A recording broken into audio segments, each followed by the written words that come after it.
Hello students, how are you. तो आज हम अपना टॉपिक शुरू करें उससे पहले आपको करना क्या है, फटाफट पीसीबी क्लब सब्सक्राइब कर लीजिए। उसके बाद हम लोग शुरू करते हैं। हमारा चैप्टर चल रहा था टिश्यू, जो बायोलॉजी का चैप्टर है क्लास 9 का। तो हमने कल पढ़ा था मेरिस्टेमेटिक टिश्यू, उसका नेक्स्ट टॉपिक है उसके बाद परमानेंट टिश्यू। तो परमानेंट टिश्यू आज हम डिस्कस करने वाले हैं बहुत ही इजी और सिंपल वे में। तो फटाफट आप एक पेन और रजिस्टर लेकर रेडी जाइए, अगर कुछ लगे कि आपको नोट करना है, वरना आपको सिर्फ और सिर्फ मुझे सुनना है, ठीक है। तो जो मेरिस्टेमेटिक टिश्यू था, तो ये हमने पढ़ा था, जो आपका मेरिस्टेमेटिक टिश्यू है ये मेनली रिस्पॉन्सिबल होता है प्लांट्स में ग्रोथ के लिए। ये प्लांट टिश्यू है, तो ये प्लांट्स में ग्रोथ के लिए रिस्पॉन्सिबल होता है। लगातार इसकी सेल्स डिवाइड होती रहती हैं। ये टिप रीजन में पाया जाता है, चाहे वो स्टेम हो या रूट हो। यानी कि ग्रोथ हमारे जो प्लांट्स की होती है वो मेरिस्टेमेटिक टिश्यू के कारण होती है। अब मेरिस्टेमेटिक टिश्यू डिवाइड होके जो सेल बनाता है, तो उसका होता क्या है, डिवाइड हो गई, सेल्स बनी, तो अब वो क्या करेंगी, तो वो क्या करती हैं, जो हमारा परमानेंट टिश्यू है। तो मेरिस्टेमेटिक टिश्यू क्या होता है, पेरेंट टिश्यू होता है, इसी से हमारा परमानेंट टिश्यू बनेगा।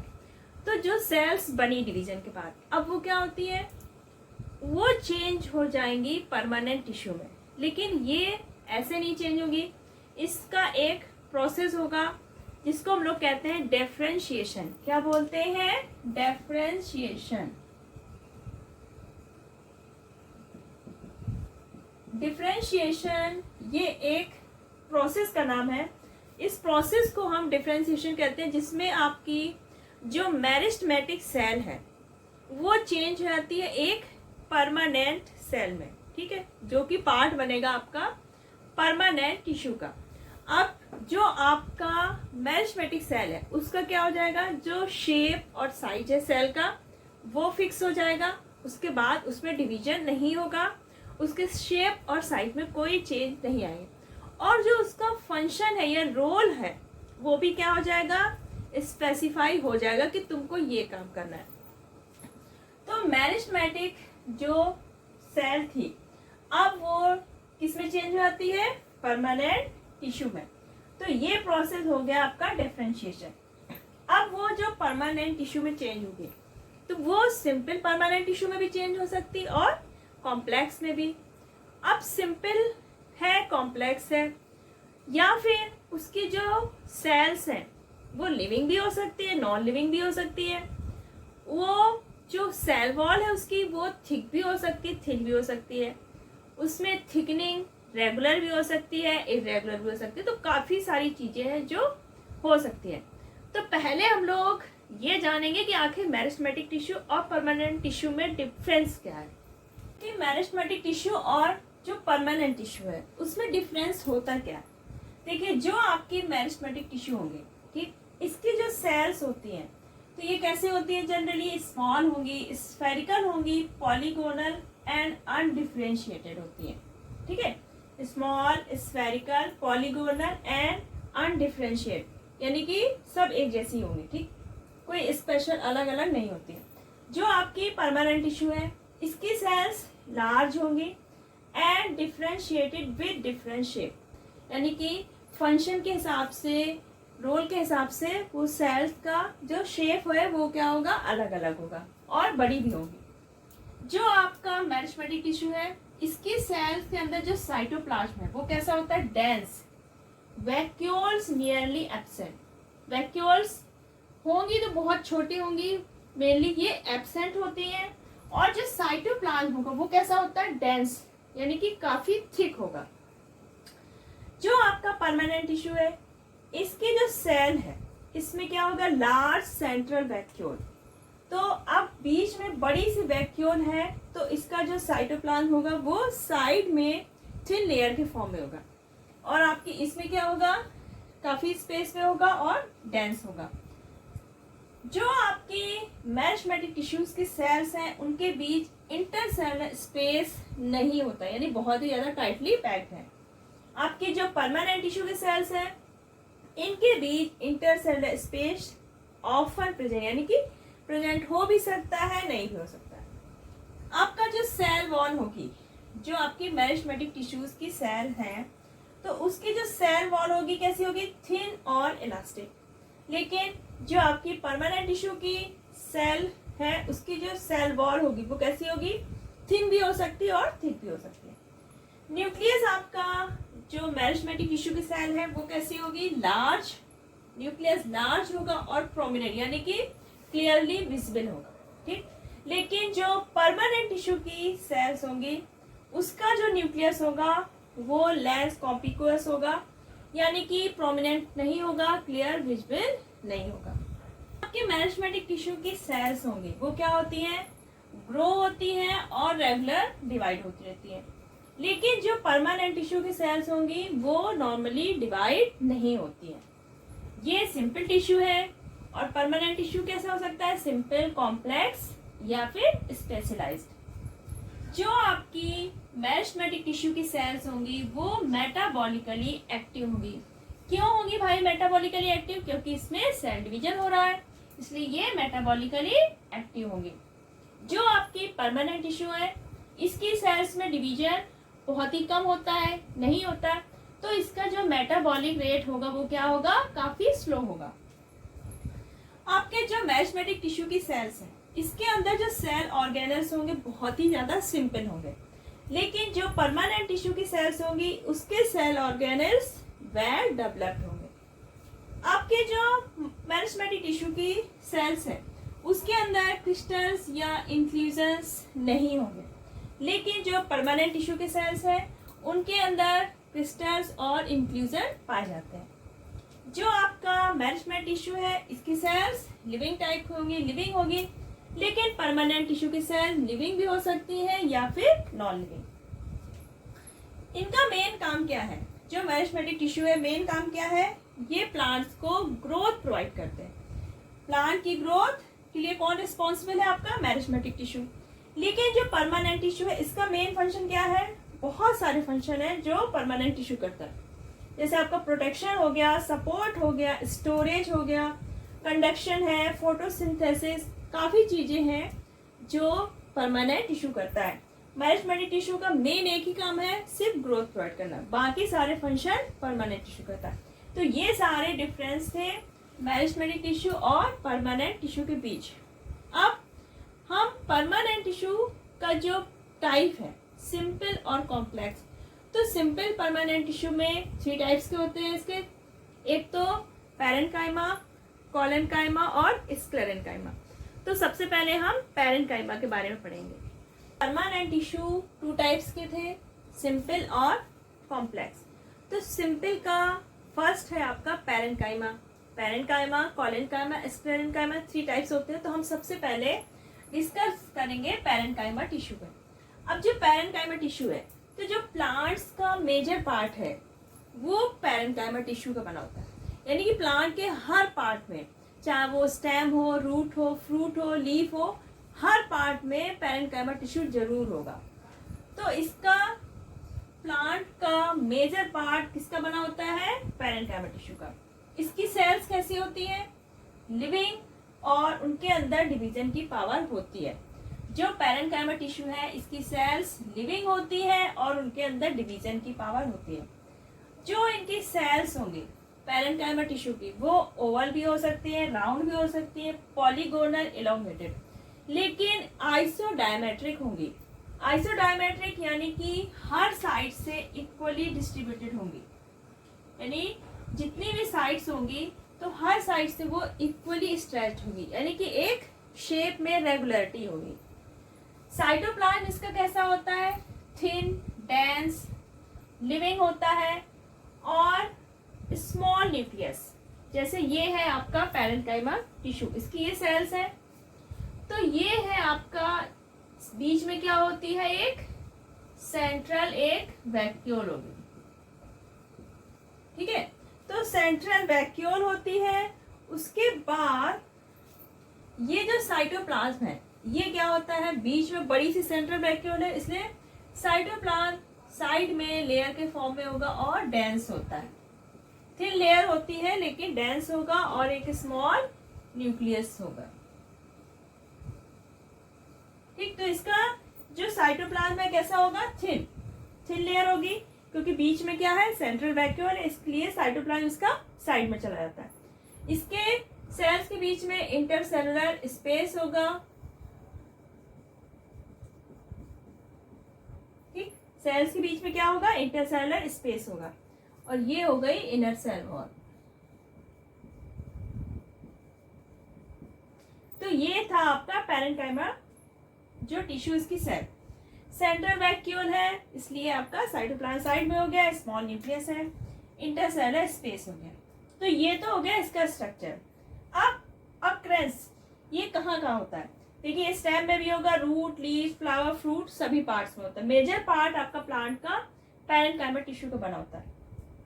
मेनली जो प्लांट के सॉफ्ट पार्ट होते हैं वहां पर हमारा पैरेन्काइमा टिश्यू पाया जाएगा। जैसे आपका रूट का सॉफ्ट पार्ट क्या हो गया, कॉर्टेक्स, स्टेम का सॉफ्ट पार्ट ग्राउंड टिश्यू, और लीव्स का मेसोफिल। तो ये सॉफ्ट पार्ट है प्लांट के जहां पर हमारा पैरेन्काइमा टिश्यू है। आपके जैसे पिथ, मेडुलरी रेस और पैकिंग टिश्यू, ये सॉफ्ट पार्ट है आपके जाइलम और फ्लोएम के। तो यहाँ पर भी हमारा क्या पाया जाएगा, पैरेन्काइमा टिश्यू। तो आपका फंक्शन आता है इसके बाद, क्योंकि ये क्या हो गया, स्ट्रक्चर हो गया आपका, अक्रेंस हो गया।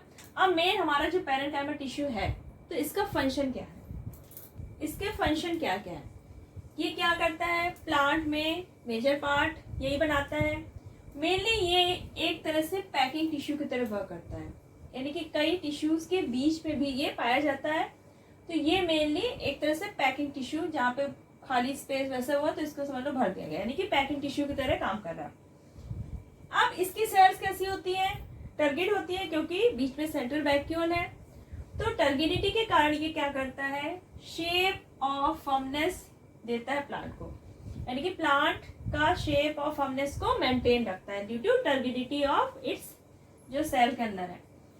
और जो आपके हर्बेसियस प्लांट्स हैं, जो आपके स्मॉल प्लांट्स होते हैं, जो हर्ब्स होते हैं, तो उनको क्या करता है, ये सपोर्ट देता है उनके स्टेम को, क्योंकि इसकी सेल्स कैसी होती है, टर्गिड। तो स्टेम्स जो है हर्बेसियस प्लांट को, उनको सपोर्ट देता है। ये मेनली फूड स्टोरेज का काम भी करता है। जैसे आपका पोटैटो है, उसमें स्टार्च स्टोर करने वाला क्या है, वो एमाइलोप्लास्ट। तो एमाइलोप्लास्ट एक तरह का पैरेन्काइमा टिश्यू ही है। पैरेन्काइमा टिश्यू स्टोरेज का भी काम कर रहा है प्लांट्स में, जैसे एमाइलोप्लास्ट है, यानी कि ये स्टार्च का स्टोर कर रहा है। ये वेस्ट प्रोडक्ट जो होते हैं प्लांट्स के, जैसे आपका टेनिन हो गया, गम हो गया, रेजिन हो गया, या कोई इनऑर्गेनिक वेस्ट बना प्लांट्स में, जब मेटाबॉलिक रिएक्शन होती है तो काफी सारी चीजें वेस्ट बनती है, तो इसको भी ये स्टोर करके रखता है। मेनली ये ट्रांसपोर्ट मटेरियल की तरह भी काम करता है। इसकी जो सेल वॉल है, इसके बीच क्या हो जाता है, ट्रांसपोर्ट इजिली हो जाता है। जो इनके बीच इंटरसेलुलर स्पेस होता है, अब ये क्या होती है, मेटाबॉलिकली एक्टिव होती है, लिविंग सेल्स है। बीच में जो इंटरसेलुलर स्पेस है, इसके थ्रू गैसियस एक्सचेंज पॉसिबल हो जाता है। अगर हमारा पैरेन्काइमा टिश्यू है, अगर इसकी सेल्स में क्लोरोफिल पाया गया, तो इनको क्या कहते हैं हम लोग, क्लोरेन्काइमा। तब हम क्या कहेंगे इसको, क्लोरेन्काइमा। और फोटोसिंथेसिस में ये हेल्प करेगा, क्योंकि इसमें क्लोरोफिल है। जो आपके एक्वेटिक प्लांट्स होते हैं, तो वहां पे जो इंटरसेलुलर स्पेस होता है, वहां पे क्या होती है, एयर फिल हो जाती है। इसके कारण जो हमारे एक्वेटिक प्लांट है, जैसे हाइड्रिला वगैरह है, तो इसको क्या करता है, वो फ्लोट करने में हेल्प करेगा।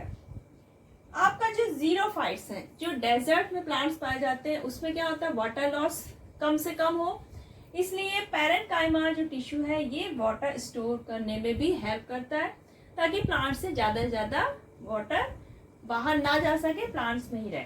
तो ये तो हो गया आपका पैरेन्काइमा टिश्यू। अब इसके बाद आता है कॉलेन्काइमा का सिंपल परमानेंट टिश्यू का पार्ट है कॉलेन्काइमा। ठीक, तो जो कॉलेन्काइमा है, इसकी काफी सेल्स काफी हद तक कैसी होती है, same like as parenchyma tissue.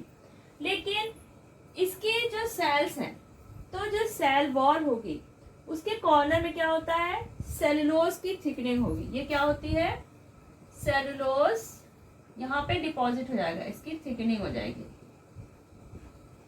Parenchyma tissue में सेल्स क्या थी, नॉर्मल थी, उसमें कोई सेलुलोज की थिकनिंग नहीं थी। लेकिन जो आपका कोलेनकाइमा होगी उसकी सेल्स के कॉर्नर में सेलुलोज की थिकनिंग हो जाएगी। तो ये डिफरेंस है हमारा कोलेनकाइमा और पैरेन्काइमा की सेल में। इसकी जो सेल्स होंगी इनके बीच में कोई इंटरसेलुलर स्पेस नहीं होगा, नो इंटरसेलुलर स्पेस नहीं होगा, ठीक। और आपका वैक्यूल, सेंट्रल वैक्यूल होगी बड़ी सी, आपका साइड में छोटा सा न्यूक्लियस होगा, और जो आपका साइटोप्लाज्म है वो भी क्या होगा, साइड में होगा। तो ये है आपका कोलेनकाइमा की सेल्स। तो जो इसमें थिकनिंग है वो सेलुलोज की है। इसकी सेल्स का शेप कैसा होता है, इलोंगेटेड, और अगर क्लोरोप्लास्ट है तो बहुत ही कुछ सेल्स में होता है, ज्यादा क्लोरोप्लास्ट इसमें नहीं होता है। अब ये सेल्स पाई कहा जाती है। तो जो प्लांट में एपिडर्मिस होती है, सबसे टॉप लेयर होती है आउटर लेयर एपिडर्मिस, तो उसके जस्ट नीचे जो लेयर होती है हाइपोडर्मिस, वहां पर हमारा क्या पाया जाता है, पैरेन्काइमा टिश्यू। लेकिन ये सिर्फ डाइकोटिलेडॉन में पाया जाता है, डाइकॉट्स में नहीं होगा, आपका मोनोकॉट्स में नहीं होता। तो below epidermis of dicotyledon stem and petiole, petiole क्या होता है आपका, लीफ स्टॉक, और स्टेम, तो इनके जो हाइपोडर्मिस पार्ट है वहां पर हमारा कोलेनकाइमा पाया जाएगा। आपकी जो लीफ की मिड रिब होती है वहां पर भी हमारा कोलेनकाइमा है। जो आपके मोनोकॉट स्टेम होंगे, रूट होंगे और लीव्स, तो उसमें ये नहीं पाया जाएगा। यानी कि कोलेनकाइमा हमारा सिर्फ किसमें पाया जाता है, डाइकॉट्स में। मेन इसका फंक्शन क्या है, जो आपका मैकेनिकल टिश्यू है प्लांट्स में वो क्या है, कोलेनकाइमा। आपने देखा होगा कोई स्टेम लो, आप उसको ऐसे बेंड करो और छोड़ दो तो क्या होता है, टूटता नहीं। इलास्टिसिटी जो होती है, स्ट्रेंथ, फ्लेक्सिबिलिटी जो प्लांट्स में है वो कौन प्रोवाइड करता है, हमारा कोलेनकाइमा। तो mechanical tissue in young dicotyledons, mechanical support, elasticity, ये सारी चीजें प्लांट्स को कौन प्रोवाइड करता है, आपका कोलेनकाइमा। जो आपके यंग डाइकोटिलेडॉन होते हैं उनमें मैकेनिकल टिश्यू का वर्क करेगा। अगर इसमें क्लोरोप्लास्ट है, बहुत ही कम होता है, कुछ सेल्स में होता है, तब ये शुगर और स्टार्च का, ठीक है, शुगर और स्टार्च भी बनाएगा। तो ये तो हो गया आपका कोलेनकाइमा। थर्ड इसका टाइप है सिंपल परमानेंट टिश्यू का स्क्लेरेनकाइमा, सिंपल परमानेंट टिश्यू का स्क्लेरेनकाइमा। तो इसकी जो सेल्स हैं, स्क्लेरेनकाइमा की जो सेल्स हैं, इसमें जो थिकनिंग होती है सेल वॉल में वो किसकी होती है, लिग्निन की, लिग्निन, ठीक। लिग्निन एक तरह से सीमेंटिक मटेरियल होता है, और इसकी थिकनिंग होगी सेल्स की कॉर्नर में, और इसकी जो सेल्स होंगी कैसी होंगी, डेड होंगी। अब डेड सेल है इसलिए इसके अंदर कोई भी लिविंग मटेरियल नहीं होगा, यानी कि प्रोटोप्लाज्म इसमें नहीं होगी। और लिग्निन की इतनी ज्यादा थिकनिंग हो जाती है कि ये जो ल्यूमेन होती है ये बहुत ही कम रह जाती है, ठीक। तो बहुत ही ज्यादा ये क्या हो गई, फिर हार्ड हो गई, स्ट्रांग हो जाती है। जो आपकी सेल्स हैं इसके बीच में सिंपल पिट्स होंगे, ऐसे थोड़ा सा यहाँ पे जो लेयर होगी आपकी लिग्निन का डिपोजिशन वो क्या होता है, थोड़ा कम होता है, और ये पिट्स लाइक स्ट्रक्चर बन जाते हैं। जैसे ये आपका हो गया स्क्लेरेनकाइमा की सेल है, और ये क्या हो गया, ये सिंपल पिट हो गया। अब जो इसकी सेल्स है कैसी है, डेड है, कोई प्रोटोप्लाज्म इसमें नहीं पाया जाएगा। लिग्निन की क्या होगी, डिपोजिशन होगा, इसकी वॉल्स में काफी ज्यादा लिग्निन डिपॉजिट हो जाता है, इसमें ल्यूमेन एब्सेंट हो जाता है। इतना ज्यादा लिग्निन डिपॉजिट हो जाएगा कि बीच का जो ल्यूमेन पार्ट है ये क्या हो जाता है, एब्सेंट हो जाएगा। कोई भी इंटरसेलुलर स्पेसेस नहीं होगा सेल्स के बीच। जो इसमें मिडिल लेमला होती है, दो सेल्स के बीच जो लेयर होती है दैट इज मिडिल लेमला। तो मिडिल लेमला क्या होता है, इसमें प्रोटीन, पैक्टिन और लिग्निन, ये तीनों ही चीजें होती हैं। मिडिल लेमला इसमें काफी प्रोमिनेंट होती है। और ये जो सेल्स हैं इसमें कोई इंटरसेलुलर स्पेस नहीं होगा, और ये इतनी टाइटली फिट होती है जैसे टाइल्स फिट होते हैं कोई स्पेस नहीं होता बीच में, सेम लाइक वैसे ही ये फिट होती हैं। इसके में 2 टाइप्स हैं। पहला है फाइबर्स और स्क्लेराइड्स। तो स्क्लेरेनकाइमा 2 टाइप के हो गए आपके, फाइबर्स और स्क्लेराइड्स। तो जो फाइबर्स होते हैं ये कैसे होते हैं, बहुत ही ज्यादा लॉन्ग होंगे, नैरो होते हैं और थिक और लिग्निफाइड होते हैं। काफी लंबे होंगे, नैरो होंगे यानी कि ल्यूमेन बहुत ही कम होगा, थिक होती है इनकी वॉल और लिग्निफाइड होगी। लेंथ इनकी लगभग होती है 1 mm टू 550 मिलीमीटर। इसके जो एंड्स होते हैं ये कैसे होते हैं, दोनों साइड पॉइंटेड होते हैं, लेकिन ये एक सिंगल नहीं होता, ये काफी क्लस्टर में होते हैं। और जब हम इसका ट्रांसफर सेक्शन करते हैं तो हमें ऐसा शेप आएगा। ठीक, लेंथ में देखेंगे तो ये ऐसे काफी एक साथ इकट्ठे होकर क्लस्टर बना लेंगे। जब ट्रांसफर सेक्शन करेंगे तो हमें ये व्यू आएगा। तो पॉलीगोनल इन ट्रांसफर, ये क्या है, ट्रांसफर सेक्शन है। अब आपने देखा होगा ट्रांसफर सेक्शन भी होता है लॉन्गिट्यूडनल। तो मान लीजिए कोई ये स्टेम है, ठीक, अगर हम इसको यहां से कट करते हैं तो हमें एक सर्किल पार्ट मिलेगा। तो ये होता है ट्रांसफर सेक्शन। अगर हम स्टेम को ऐसे काट देते हैं, ये लंबाई से ऐसे लंबा पार्ट मिलता है हमें, तब ये होता है लॉन्गिट्यूडनल सेक्शन। ये ट्रांसवर्स हो गया और ये लॉन्गिट्यूडनल। अब जो इसका दूसरा पार्ट है स्क्लेराइड्स, इनको ग्रिड सेल भी कहते हैं, स्टोन सेल्स भी कहते हैं।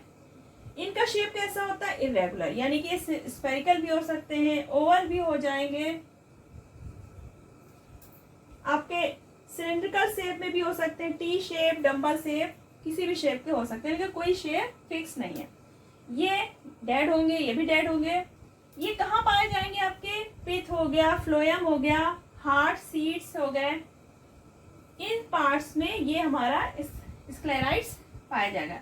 और इसमें भी पिट्स होते हैं। ठीक, प्लांट्स में कहाँ पाया जाता है, तो ये मेनली स्टेम्स में अराउंड वेस्कुलर बंडल, जो स्टेम के वेस्कुलर बंडल होते हैं उसके चारों तरफ, रूट्स में, लीफ की जो वेन्स हैं, और जो आपकी सीड्स और नट्स की हार्ड कवरिंग होती है। जैसे आपका नारियल का क्या होता है, कवर कितना हार्ड होता है, आपके एलमंड के, नट्स के जो शेल्स होते हैं, अखरोट हो गया, तो ये जो हार्ड कवरिंग होती है सीड्स की, यहाँ पर हमारा स्क्लेरेनकाइमा मिल जाएगा। जो इसके स्क्लेराइड्स होते हैं वो जो राइप फ्रूट्स होते हैं उनका ग्रिटी पार्ट बनाता है and give hardness to seed coat. जो सीड कोट होते हैं और नट सेल्स होते हैं उनको हार्डनेस प्रोवाइड करने का काम किसका होता है, स्क्लेरेनकाइमा। जैसे आपका कोकोनट का हस्क हो गया, ये जैसे आपका कोकोनट है, ये आउटर पार्ट हो गया, इसको बोलेंगे एपिकार्प। ये हो गया आपका मीजोकार्प। तो जो आपका बीच वाला होता है मीजोकार्प, जहाँ पे फाइबर्स होते हैं काफी, जब थोड़ा कच्चा होता है नारियल तो क्या बहुत सारे फाइबर टाइप्स होते हैं, जब सूख जाता है तो पूरा हार्ड रहता है।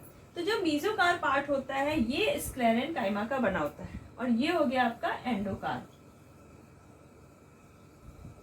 ये अंदर क्या हो गया, कॉटिलेडॉन हो गया, ठीक, और ये एम्ब्रियो हो गया। तो मेन जो मीजोकार्प है कोकोनट का, ये किसका बना होता है, हमारा स्क्लेरेनकाइमा का, जो इसको हार्डनेस प्रोवाइड करता है। अब ये हार्ड क्यों होता है, क्योंकि इसमें काफी ज्यादा क्या होती है, लिग्निन की डिपोजिशन होती है, और लिग्निन हमारा कैसा है, हार्ड सीमेंटिंग मटेरियल है। अब इसका मेन फंक्शन क्या है, अब ये कैसा होता है, हार्ड होता है, स्ट्रांग होता है, लिग्निन हमारा है इसमें। तो मेन इसका काम क्या हो जाएगा, मैकेनिकल सपोर्ट करेगा प्लांट को, प्रोटेक्शन देगा, ठीक है, स्ट्रेंथ प्रोवाइड करेगा, रिजिडिटी प्रोवाइड करेगा, और प्लांट्स को काफी स्ट्रेन वाली कंडीशन में भी वो इनेबल करता है कि प्लांट्स आराम से रह सके। तो ये हो गया आपका स्क्लेरेनकाइमा। तो आपका जो सिंपल परमानेंट टिश्यू था, इसके तीनों टाइप, पैरेन्काइमा, कोलेनकाइमा, स्क्लेरेनकाइमा, तीनों आपके कंप्लीट हो गए हैं। मुझे नहीं लगता कि इसमें आपको कोई प्रॉब्लम हुई होगी। बाय चांस कोई प्रॉब्लम है तो आप कमेंट सेक्शन बॉक्स पे लिखिए। तो नेक्स्ट वीडियो में हम लोग जो कॉम्प्लेक्स है प्लांट का, परमानेंट टिश्यू का कॉम्प्लेक्स टाइप है, वो डिस्कस करेंगे। तो अगर आज आपका वीडियो पसंद आया हो तो इसको लाइक करिएगा, ज़्यादा से ज़्यादा शेयर करिएगा, और तब तक ख्याल रखिएगा। Bye bye.